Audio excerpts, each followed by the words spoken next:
அனைவருக்கும் வணக்கம். பரந்தூர் விமான நிலையத்தை ரத்து செய்கிறேன் அப்படின்னு விஜய் அவர்கள் அறிவித்ததுமே சட்டப்பேரவையிலிருந்து டிஎம்கே கொத்தூசல வெளிநடப்பு செஞ்சுட்டாங்க. வெளிநடப்பு செஞ்சது மட்டும் இல்லைங்க, குமிரிக்கிட்டு அழுதுகிட்டு இருக்காங்க. மாற தட்டிட்டு அழுகலன்னு வச்சுங்களேன், அந்த அளவுக்கு குமரல் ஒழிச்சிட்டு இருக்குது அறிவாலயத்தில்.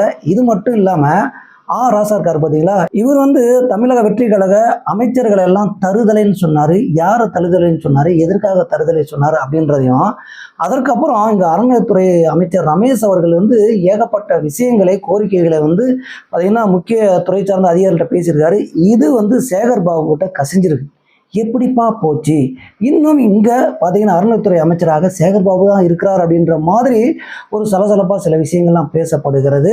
இது மட்டும் இல்லாமல் இந்த வாரம் நடந்த முக்கியமான அரசியல் நிகழ்வுகளையும் சட்டப்பேரவையில் நடந்த சுவாரஸ்யமான நிகழ்வுகளையும் இந்த வீடியோவில் நம்ம முழுசாக பார்க்க போகிறோம். மறக்காமல் சப்ஸ்கிரைப் பண்ணிட்டு இந்த வீடியோவை தொடர்ந்து பின்பற்றுங்க. நிறைய விஷயங்களை பார்க்க போகிறோம். வாங்க வீடியோக்குள்ளே போகலாம்.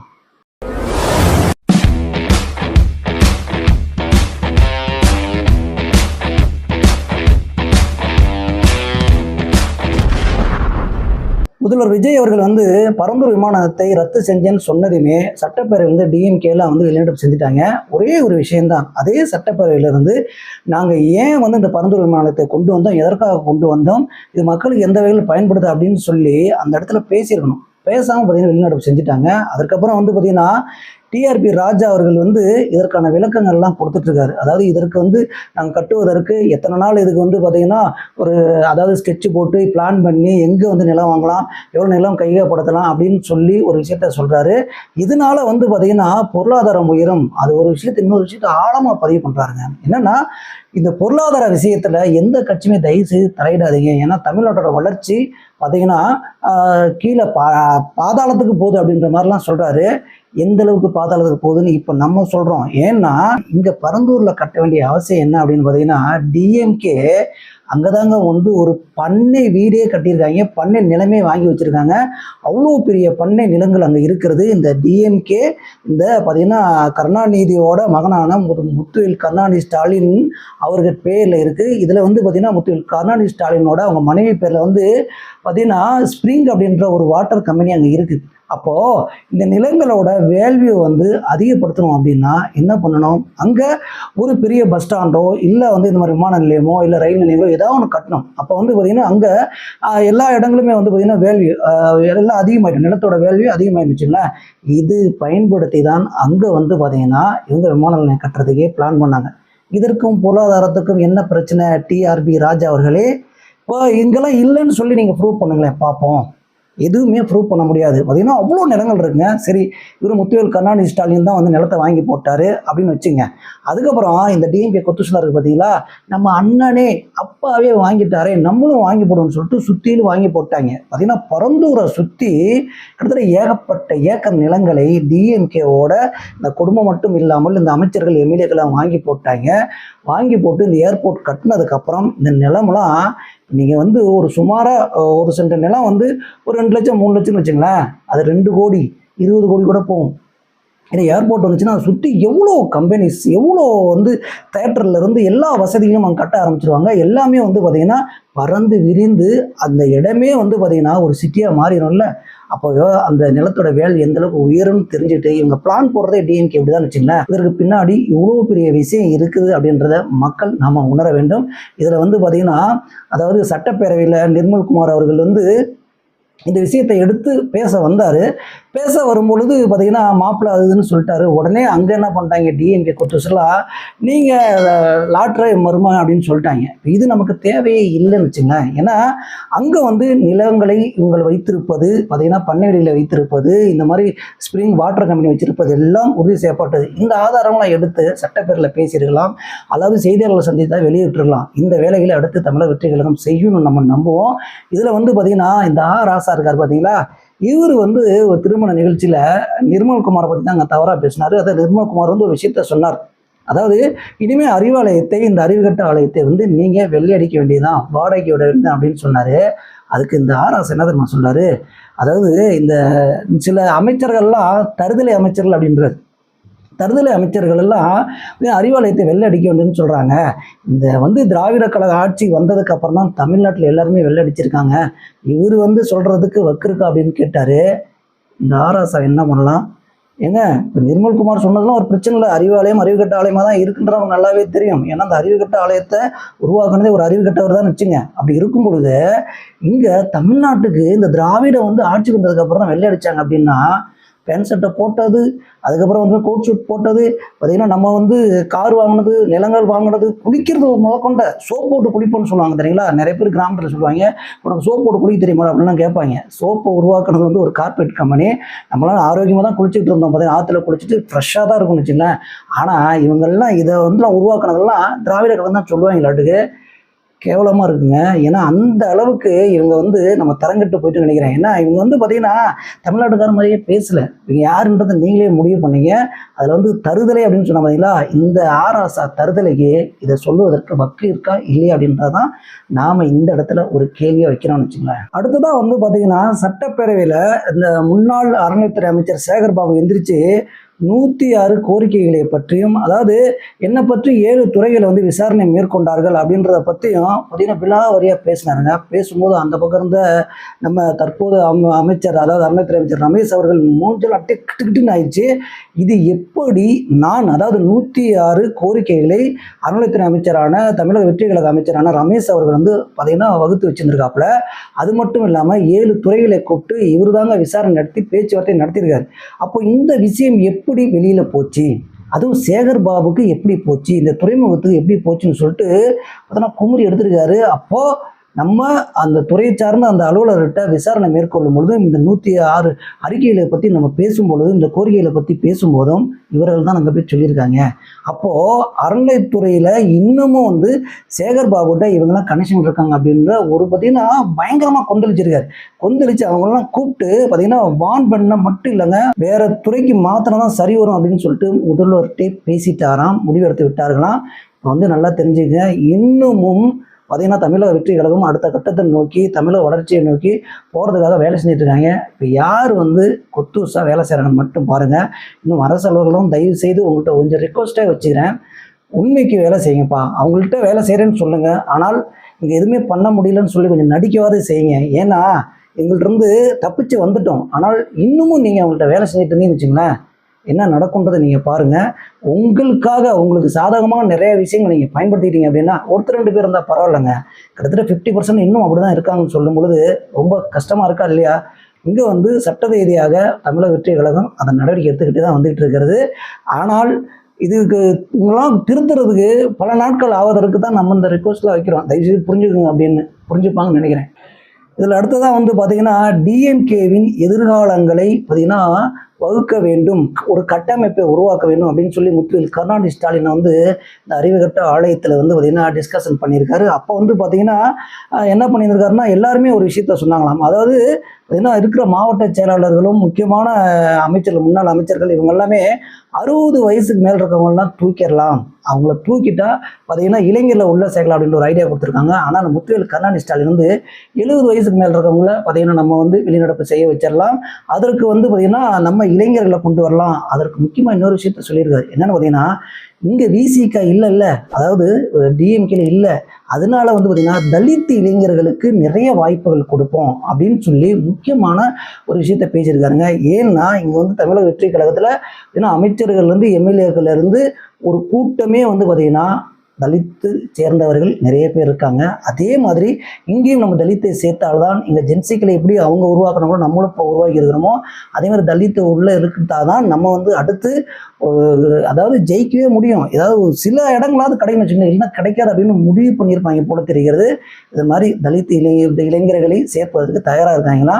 இதில் பார்த்தீங்கன்னா இன்னொரு விஷயம், இந்த 70 வயசுக்கு மேலே இருக்கிற இந்த அமைச்சர்கள், மாவட்ட செயலாளர்கள் இவங்கெல்லாம் இவங்க என்ன பண்ணியிருக்காங்கன்னா அவங்க வீட்டுக்கு போக வேண்டியதுதான். ஆனால் இன்னொரு கோரிக்கை வச்சுருக்காங்களாம், இது எங்கள் வாரிசுக்கு எங்கள் மகளுக்கு பதவிகளை கொடுங்க அப்படின்னு சொல்லி கேட்டிருக்காங்களாம். ஆனால் முத்துவேல் கருணாநிதி ஸ்டாலின் நீங்கள் போனதான் அவ்வளோ ஓடி போயிருங்க அப்படின்னு சொல்லி அவர் அதுக்கு ரெஸ்பான்ஸே பண்ணலன்னு வச்சுங்களேன். நீங்கள் என்ன குட்டிகரனை அடித்தாலும் பார்த்தீங்கன்னா நிர்மல்குமார் சொன்ன மாதிரி அறிவாலயத்தை வெள்ளை அடிச்சுட்டு வாடகை விடுறது தான் இனிமேல் உங்கள் வேலையாக இருக்கும். அந்த வாடகை வந்து உட்காந்து வசூல் பண்ணிட்டு கணக்கு பார்த்துட்டு இருக்கிறது தான் உங்கள் வேலையாக இருக்க போது வெயிட் பண்ணி பாருங்கள். இதில் அடுத்ததாக வந்து பார்த்தீங்கன்னா பள்ளி கல்வித்துறை அமைச்சரான ராஜ்மோகன் அவர்கள் வந்து பேசும்போது ஒட்டு மொத்த சட்டசபையை வந்து பின்ட்ராப்பில் இருந்து அந்த அளவுக்கு வந்து கல்வியை வந்து எந்த அளவுக்கு உயர்த்தணும், தரம் உயர்த்த வேண்டும், எப்படிலாம் இருக்கணும் அப்படின்னு சொல்லி ஒரு கட்டமைப்பு உருவாக்கி சொன்னார் பாருங்க. சும்மா மிரண்டு போயிட்டேன்னு வச்சுங்களேன். அவங்களுக்கு வந்து அதாவது ஆவரேஜ் ஸ்டூடெண்ட் அப்படின்லாம் சொல்லக்கூடாது. இவங்க படிக்கலைன்னா அவங்க வந்து கண்டிப்பாக அந்த கல்வி தரத்தை எப்படி உயர்த்தணும், அவங்க வந்து பார்த்திங்கன்னா பேக் சுமையெல்லாம் குறைக்கிறதுக்காக, அதாவது பேக்கை தூக்கிட்டு போகிறது வந்து ஒரு நாள் நம்ம கட் செய்தால் நல்லாயிருக்கும். அன்னைக்கு வந்து பார்த்திங்கன்னா அவங்க ரிலாக்ஸாக போயிட்டு வந்துட்டோம். அதுக்கப்புறம் இன்னொரு விஷயத்த சொன்னார், பிடி பீரியடை வந்து பார்த்திங்கன்னா இன்னொரு பாடத்து அதாவது இன்னொரு கிளாஸை நடத்துவதற்காக நம்மளாம் வந்து படிக்கும்போதும் சரி இப்பயும் சரி அப்படி தான் இருக்குது. ஆனால் பிடி கிளாஸை வந்து பிடி கிளாஸாக தான் பயன்படுத்தணும். அன்னைக்கு அவங்களுக்கு ரிலாக்ஸாக விளையாட விட்டுருங்க. படிப்பை வந்து அவங்களுக்கு வந்து பார்த்திங்கன்னா அதை ஞாபகப்படுத்தாதீங்க அப்படின்ற விஷயங்கள் எல்லாம் சூப்பராக சொல்லியிருக்காரு. அதாவது உணவு திட்டங்களை குறித்தும் அதற்கப்புறம் வந்து கட்டமைக்கக்கூடிய நிறைய விஷயங்களை வந்து பார்த்திங்கன்னா புட்டு வச்சுருக்காங்க. கல்வி தரத்தை இப்படிலாம் நாங்கள் உயர்த்துவோம்னு சொல்லி நிறைய விஷயங்களை சொல்லியிருக்காரு. அதுக்கப்புறம் ஏஐ மூலியமாக எப்படியெல்லாம் கொண்டு வரணும், முதல்ல வந்து அவங்க படிக்கிறத வந்து மனப்பாடம் பண்ணுறதை விட்டுட்டு பார்த்திங்கன்னா ஒரு கிரியேட்டராக அவங்க மாறணும். அவங்க வந்து பார்த்திங்கன்னா சுயமாக அதை படிச்சுட்டு சில கருத்துக்களை சொல்லணும் அப்படின்லாம் சொல்லியிருக்காரு. இதெல்லாம் நான் வந்து விருப்பப்பட்டதுங்க. அப்படி தான் எக்ஸாமே எழுதியிருக்கேன். இதெல்லாம் இப்போ சொல்லும் பொழுது நமக்குலாம் புல்லரிக்குன்னு வச்சுங்களேன். அந்த அளவுக்கு தெளிவாக பேசியிருக்காரு. இதில் வந்து பார்த்திங்கன்னா இன்னொரு அறிவிப்பு வெளியிட்டிருக்காரு. இந்த ஆசிரியர் தகுதி தேர்வுக்கு பார்த்திங்கன்னா இதை வந்து பார்த்திங்கன்னா ரத்து செய்ய கோரி பார்த்திங்கன்னா ஒன்றிய அரசுக்கு கோரிக்கை வைக்க உத்தரவும் போட்டிருக்காங்க. இதை பரிசீலனை செய்து அடுத்து இதுக்கு உத்தரவு போட்டான்னு வச்சுங்களேன், ஆசிரியர்லாம் ரொம்ப கொண்டாட்டமாக இருப்பாங்கன்னு வச்சுங்களேன். ஏன்னா அந்த தகுதி தேர்வால் தான் நிறைய பேர் வந்து பார்த்திங்கன்னா வேலைக்கே போக முடியல, ஆசிரியர் தகுதி தேர்வு ரொம்ப கஷ்டமாக இருக்குன்னு புலம்பியிருக்காங்க. இதற்கும் ஒரு உத்தரவை பிறப்பிச்சிருக்காங்க. ஆனால் தகுதி தேர்வு என்னை பொறுத்த வரைக்கும் தேவைப்படுகிறது. ஏனென்றால் கல்வியை சொல்லிக் கொடுக்குறவங்க ஒன்றுமே தெரியாமல் நிறைய பேர் இருக்காங்கன்னு வச்சுங்களேன். அப்படி இருக்கும்போது நம்ம என்னதான் கருத்து சொல்லிட்டு இருந்தாலும் இந்த கருத்தை உள்வாங்கி கொண்டு மாணவர்களை புகுத்துவது ஆசிரியருடைய வேலையாக இருக்கும் பொழுது தகுதி தேர்வு என்னை பொறுத்தவரைக்கும் தேவைன்னு தான் தோணுகிறது. இருந்தாலும் ஒரு அறிவிப்பை வெளியிட்டிருக்கிறார்கள். நிறைய ஆசிரியர்கள் வந்து கொண்டாட்டத்தில் இருக்காங்க. ஆனால் இது ஒன்றிய அரசு என்ன பண்ணுதுன்றதை பொறுத்திருந்தே பார்க்கலாம். இதில் இன்னொரு முக்கியமான விஷயத்தை வந்து ஆதவர்ஜுனா குறிப்பிட்டாருங்க. இதை வந்து நிறைய பேர் வந்து நாங்களாம் கோரிக்கை வச்சிருக்கிறோம். ஆனால் வந்து இந்த கோரிக்கையை வந்து போன அரசுலாம் வந்து கண்டுக்கவே இல்லை. அதுக்கு வந்து பார்த்திங்கன்னா இவங்களாவே முன் வந்து, அதாவது தமிழக வெற்றி கழக அரசே முன் வந்து சூப்பரமான ஒரு அறிவிப்பை வெளியிட்டிருக்காங்க. அதாவது நிறைய பள்ளிகளில் வந்து பார்த்திங்கன்னா பால் அடைஞ்சி பில்டிங் விழுகிற மாதிரி, கூரை விழுகிற மாதிரியும் பார்த்திங்கன்னா கதவெல்லாம் உடஞ்சி ஒரு மாதிரியாக கிடக்குன்னு வச்சுங்களேன்.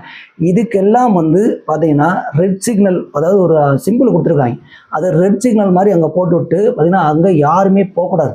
அதற்கு சீல் வைப்பதற்கும் பார்த்திங்கன்னா அங்கே யாருமே எந்த விஷயங்களுக்கும் எந்த ஒரு படிப்பதற்கோ இல்லை விளையாடுவதற்கோ இல்லை ஏதாவது ப்ரோக்ராம் எடுத்துக்கோ பயன்படுத்தவே கூடாது. அது அவ்வளோதான். அதை இழுத்து மூட வேணும், இல்லைனா இடிச்சிடணும், இல்லைனா அந்த சீல் வச்சு பயன்படுத்தக்கூடாது, தற்காலிகமாக இப்பொழுதைக்கு பயன்படுத்தக்கூடாது அப்படின்னு சொல்லி இந்த சிம்பிளை நாங்கள் அங்கே பயன்படுத்த போகிறோம் அப்படின்னு சொல்கிறார்.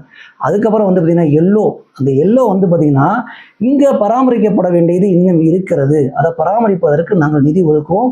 அதற்கு வந்து பார்த்திங்கன்னா பிடபிள்யூடியிடம் பார்த்திங்கன்னா நாங்கள் இதற்கு உத்தரவு பிறப்பிச்சிருக்கோம். பிடபிள்யூடியில் வந்து இதுக்கு நல்லா ஒர்க் பண்ணவே இல்லை, இதை பற்றி வேலை செய்யவே இல்லைங்க. இப்போ தான் இதெல்லாம் வந்து ஐயோ இப்படிலாம் ஒரு விஷயம் இருக்கா அப்படின்னு சொல்லி அவங்களே கேட்குறாங்களாம். அப்போது எந்த அளவுக்கு வந்து தமிழக வெற்றி கழகம் வந்து முனைப்புடன் செயல்படணும் மட்டும் பாருங்களேன். அதுக்கப்புறம் இங்கே வந்து பார்த்திங்கன்னா கிரீன் சிக்னல் பார்த்தீங்களா, இது எந்த பிரச்சனை இல்லாத கட்டிடம் அப்படின்னு சொல்லி உறுதிப்படுத்தப்படும் அப்படின்னு சொல்லியிருக்காரு.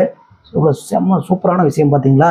இதை தாங்க குழந்தைகள்லாம் பாதுகாப்பு தேவைப்படுதுங்க. ஏன்னா இப்போ படிக்கிற குழந்தைங்களுக்கு வரும்பொழுது இடையிலன்னு சொல்லிட்டு பார்த்திங்கன்னா பழைய பில்டிங்லேயே வச்சு இன்னும் நடத்திக்கிட்டு இருக்காங்க. இதற்கு ஒரு முற்றுப்புள்ளி வைத்திருக்கிறது தமிழக வெற்றி கழக அரசு. அதுக்கப்புறம் பார்த்திங்கன்னா சட்டசபையில் வந்து ஒருத்தர், அதாவது தமிழக வெற்றி கழகத்தை சேர்ந்த ஒரு எம்எல்ஏ வந்து பார்த்திங்கன்னா தூய தமிழில் பேசினார். 2 வார்த்தையும் 3 வார்த்தையும் ஒரே வார்த்தையை வந்து திரும்ப சொல்லி பேசிட்டு இருந்தார். நம்ம நேரு அவர்கள் எந்திரிச்சு என்ன இப்படிலாம் பேசிகிட்டு இருக்காரு, இப்படி பேசிகிட்டு இருந்தால் எப்போ தான் நம்ம வந்து பார்த்திங்கன்னா அந்த சட்டப்பேரவை முடிகிறது, இவரே தான் பேசிட்டு போராடு அப்படின்ற விஷயங்கள்லாம் பதிவு பண்ணார். ஆதவர்ஜுனா உடனே எந்திரிச்சு அதாவது நான் நோட் பண்ணி வச்சுக்கிறேன், 4.5 நிமிஷம் வந்து உங்கள் தலைவரையும் உங்கள் சின்ன ஐயாவை பற்றியுமே பேசுனீங்க. இதில் ஏதாவது ஒரு ப்ரோஜனம் இருக்கா? அவர் இப்போ தான் வந்திருக்காரு, வாய்ப்பு கிடைச்சிருக்கு, பேசியிருக்காரு. இதில் கொஞ்ச நேரம் கேட்டால் என்ன அப்படின்னு சொல்லி பார்த்தீங்கன்னா ஆஃப் பண்ணி விட்டாருங்க. சூப்பராக அடிக்கிறாரு, மரம் நட்டி அடிக்கிறாங்கன்னு வச்சுங்களேன். இந்த பதிலே சொல்ல முடியல. தொடர்ந்து வந்து பார்த்தீங்கன்னா அதாவது தமிழக வெற்றிகளை வந்து டிஎம்கே அட்டாக் பண்ணிட்டு தான் இருக்குது. ஆனால் அவங்க வந்து கலைபுரம் பண்ணுறதை பண்ணிட்டு தான் இருக்காங்க. என்ன பேசுகிறோம் என்ன நடக்குதுன்னே தெரியாமல் கத்தி கூச்சல் போட்டே இருக்காங்கன்னு வச்சுங்களேன். இதில் இன்னொன்று பார்த்தீங்கன்னா கீர்த்தனா வந்து பார்த்தீங்கன்னா அந்த மாடர்ன் ட்ரெஸ்ஸோட வந்து போன மாதிரி ஒரு காரில் போன மாதிரி ஒரு வீடியோ வெளியாகிடுச்சு. இதை வந்து டிஎம்கே ஐடி வந்து பயங்கர ட்ரோல் பண்ணிருந்தாங்க. நம்மளும் சொல்லியிருந்தோம் இது வேற ஒரு பொண்ணுன்னு சொல்லியிருந்தோம். ஆனால் தற்போது மலேசியாவில் இருக்கிற ஒரு பெண் வந்து பார்த்தீங்கன்னா இறங்கி போன விஷயத்தை வந்து இந்த டிஎம்கேக்காரங்க இப்படி தான் எடுத்தாங்கன்னு தெரியலங்க. பார்த்தீங்கன்னா அக்குருட்டா என்ன கீர்த்தனா மாதிரியே இருக்காங்க, அமைச்சர் கீர்த்தனா மாதிரியே இருக்கிறதுனால அவங்களை எடுத்து போட்டு ட்ரோல் பண்ணி விட்டாங்களா. அந்த பெண் என்ன பண்ணிச்சு, மலேசியாவில் இருக்க பெண்ணு மலேசியாவை சேர்ந்த காவல்துறைகிட்ட போய் கம்ப்ளைண்ட் கொடுத்துருக்காங்க. அவங்க வந்து பார்த்தீங்கன்னா நொங்கெடுத்து எவன்டா நெட்டில் எல்லாம் பண்ணான்னு சொல்லிட்டு பார்த்தீங்கன்னா அவங்கள விசாரிக்க ஆரம்பிச்சதுமே எல்லாருமே வெளியே ஓடி போயிட்டானுங்க இந்த டிஎம்கே ஐடிவிங்க. ஒன்று நல்லா தெரிஞ்சுங்க, இவனுங்க பொழப்பு எப்படி இருக்குதுன்னு மட்டும் பாருங்களேன். அதாவது கீர்த்தனா அதை பண்ணுறாங்க இதை பண்ணுறாங்க, இந்த மாரிதாஸ் வந்து சும்மா பயங்கரமாக பேசிகிட்டே இருப்பாப்புல. இருந்தாலும் பொழப்ப கட்டதனமாக பேசியிருப்பாப்புல. இதை பற்றி ஏதாவது பேசணும் அப்படின்னு பாருங்கள், பேசவே மாட்டாங்க. ஏன்னா இங்கே தமிழக வெற்றி கழகத்தின் மீது அவதூறு பிறப்பதை இவங்க தொடர்ந்துட்டு தான் இருக்காங்க. அதாவது இந்த வடிவில் சொல்கிற மாதிரி பேஸ்மெண்ட் வீக்கு பில்டிங் ஸ்ட்ராங் அப்படின்னு சொல்லுவாங்க தெரியுங்களா. அது யாருக்கு தெரியுமா பிறந்தோம், டிஎம்கே பிறந்தோம். ஆனால் இங்கே தமிழக வெற்றி கழகம் பேஸ்மெண்ட்டும் ஸ்ட்ராங்கு பில்டிங்கும் ஸ்ட்ராங்காக இருக்குது, ஒன்றும் பண்ணவே முடியாது. இதில் சட்டசபையில் வந்து பார்த்தீங்கன்னா ஏடிஎம்கே எம்எல்ஏவான வேலுமணி அவர்கள் வந்து பேச வந்தாருங்க. பேசும்போது ஒரு வார்த்தையை சொன்னார். அதாவது டிஎம்கே வந்து பார்த்தீங்கன்னா போன தடவை வந்து ஆட்சியில் இருக்கும் பொழுது எங்கெல்லாம் பேச அனுமதிக்கவே இல்லை, ஆனால் இப்போ ஏதோ ஃப்ரீயாக இருக்க மாதிரி இருக்குது, எங்கள் ஆட்சி நடந்துட்டு இருக்க மாதிரி இருக்குது அப்படின்னு சொல்லிவிட்டாருங்க. சொன்னதையுமே பார்த்தீங்கன்னா எடப்பாடி மூஞ்சி அப்படியே கிருகுன்னு ஆயிடுச்சு. இந்த பக்கம் வந்துக்குதுன்னா KN நேரு அது எப்படி நாங்கள் பேச விடாமல் போனோம் அப்படி இப்படின்னு சொல்லி பயங்கரமாக ஒரு விஷயத்த பண்ணார். ஆனால் வேலுமணி இன்னொரு விஷயத்த சொன்னார். G2 பற்றி சூப்பராக ஒரு விஷயத்த சொன்னார். G2 வந்து பார்த்தீங்கன்னா எங்கள் ஏரியாவில் மண்ணெல்லாம் தோண்டி பார்த்தீங்கன்னா ஒரு வழி பண்ணி வச்சுருக்காங்க அப்படின்னு சொல்லும்போது டிஎம்கேல கத்த ஆரம்பிச்சிட்டாங்க. உடனே ஆதவர்ஜி எழுந்திரிச்சு, ஏங்க அவர் G2 தாங்க சொன்னார், உங்களுக்கு என்னங்க பிரச்சனை, ஏன் நீங்கள் கத்துறீங்க, ஒன்றுமே புரியல அப்படின்னு சொன்னார் பாருங்க. எல்லாம் டோட்டல் ஆஃப். இந்த மாதிரி பார்த்தீங்கன்னா சட்டப்பேரவையில் சும்மா ஆதாரப்பூர்வமாகவும் இன்னும் காரசாரம் விவாதம் நடந்துக்கிட்டே இருக்குது. லைவில் போகிறதுனால ஒட்டு மொத்தம் பேரும் பார்க்குறாங்களா. சிறப்பான ஒரு விஷயம் சம்பவம் நடந்துக்கிட்டே தான் இருந்துச்சுங்க. இதில் அடுத்ததாக வந்து பார்த்தீங்கன்னா செந்தில் பாலாஜி இருக்கார் பார்த்தீங்களா. செந்தில் பாலாஜி இங்கே பிஜேபி கொண்டு வர்றதுக்கு திட்டம் போட்டிருக்காங்கன்னு சொல்லி ஆல்ரெடி நம்ம வீடியோ பார்த்துட்ருக்கோம். சமூகங்களும் இதை பற்றி பேசிகிட்டு இருந்தாங்க. ஆனால் கிட்டத்தட்ட இது உறுதிப்படுத்தப்படுகிறது அப்படின்னு சொல்கிறாங்க. ஏன்னா இப்போ நம்ம இந்த விசாரணைலாம் போயிட்டு பார்த்தீங்களா செந்தில் பாலாஜியோட விஷயம், இதெல்லாம் பார்க்கும்போது அதாவது உச்சநீதிமன்ற விஷயம் சொல்லுது, உயர்நீதிமன்ற விஷயம் சொல்லுது, இதெல்லாம் அப்படியே தள்ளி தள்ளி போயிட்டு இருக்கும்பொழுது இது உண்மையாக இருக்குமோ அப்படின்னு தான் நமக்கு தோணுது. என்னென்னா தற்போது வந்து தகவல் பார்த்தீங்கன்னா அதாவது பிஜேபியில் அண்ணாமலை இருந்தார் பார்த்தீங்களா, அந்த இடத்துக்கு செந்தில் பாலாஜியை கொண்டு வரலான்னு சொல்லிட்டு இங்கே எடப்பாடி இருக்கார் பார்த்தீங்களா, இவரும் அங்கே அமித்ஷாவும் சேர்ந்து பார்த்தீங்கன்னா முடிவே செஞ்சுட்டாங்கன்னா கொண்டு வந்துட்டா ஏடிஎம்கே இந்த பக்கம் வந்து வலுவாயின்னு சொல்லியிருக்காங்க. திருடனை கொண்டு வந்து என்ன பண்ணுறாங்கன்னு மட்டும் பாருங்க. ஏன்னா இந்த எம்எல்ஏ இந்த அமைச்சர் வந்து பார்த்தீங்கன்னா மக்களுக்காக வேலை செஞ்சார் அப்படின்னு சொல்லி அவனை கொண்டு வந்தால் பரவாயில்ல, திருடனையும் முள்ள மாதிரி முடிச்ச வைக்கும் ஊழல் பண்ணவனையும் கொண்டு வந்து பார்த்தீங்கன்னா இவங்க திரும்ப திரும்ப இந்த மாதிரிலாம் தான் நமக்கு தேவைப்படுது அப்படின்னு சொல்லி ஏன்னா கட்சியில் சேர்க்குறாங்கன்னா இந்த மக்களோட நிலைமை பற்றி யாருமே நினச்சி பார்க்குறதே இல்லை.